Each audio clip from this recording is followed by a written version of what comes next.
les attaques. On avait vu que on commençait comme toujours, on se rendait compte que l'autre était trop puissant, et là-dessus, en fait, on basculait sur le côté pour venir chercher soit là, soit là.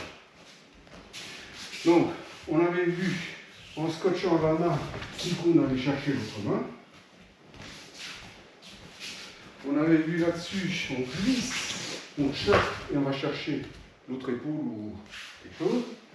Et justement, la dernière fois, on avait vu, en fait, on glisse ici, on contrôle la main, on va chercher l'étranglement.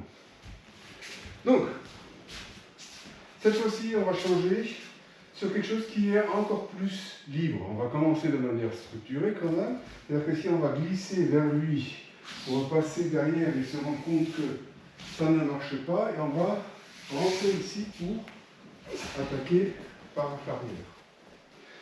Ce qui est important, c'est de ne pas venir choper par derrière.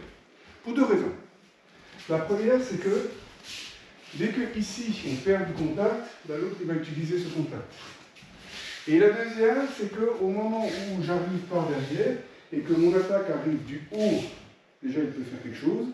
Ensuite, je peux louper le vêtement, ou pire, je peux le griffer en enfonçant mes ongles dans sa peau. Ça fait mal, et au niveau martial, ça ne donne pas grand-chose.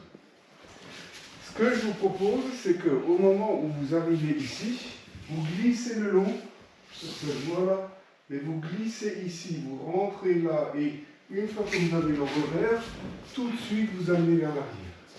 Du coup, il n'y a pas de pause dans l'attaque. Ce n'est pas 1, 2, d'accord? Et en quelque sorte, c'est ici 1, 1. Ok? Cela dit, maintenant, une fois que je vais libérer un peu, voilà. Quand il arrive ici, lui il va venir ici et nous, on va faire un coaching à lui. Ça va nous permettre de faire quelques chutes. Il arrive ici, il glisse de côté vers l'avant. Avec tout notre poids, on va ici, dès que la saisie est là, ramener en centre et nous laisser tomber. Vu que il n'y a pas énormément de variations, on peut faire plein de variations, mais ça va rendre les choses plus difficiles.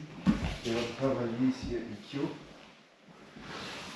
Et on va rester dans le thème de l'année, donc ça veut dire qu'on va continuer à le coacher. On l'amène ici, on scotche, on passe avec la tête, avec tout mon poids, et je continue avec la main. C'est-à-dire qu'on essaie de laisser un minimum d'ouverture entre lui, ici, le bras. Là, moi j'ai toutes mes opportunités pour pouvoir passer mon kyo. D'accord? Là, pour le moment, on avait dit, on rentre ici, on glisse et puis on essaie de choper quelque chose.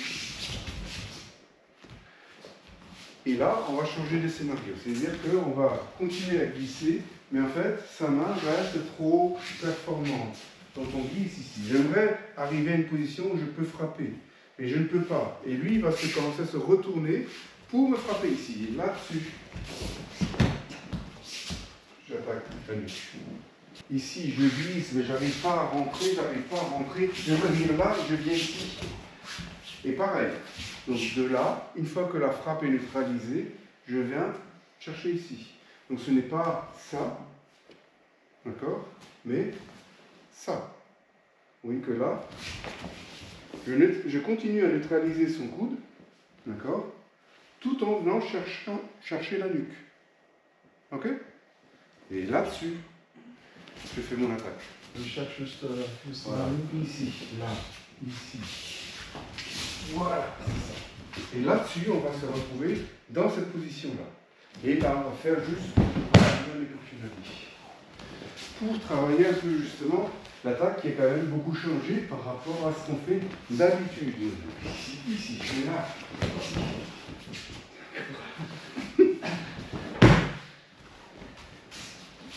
Donc, là, ici, là, ici, 1, 2, là, ici, Lui, il est d'accord parce qu'il peut m'étrangler ici.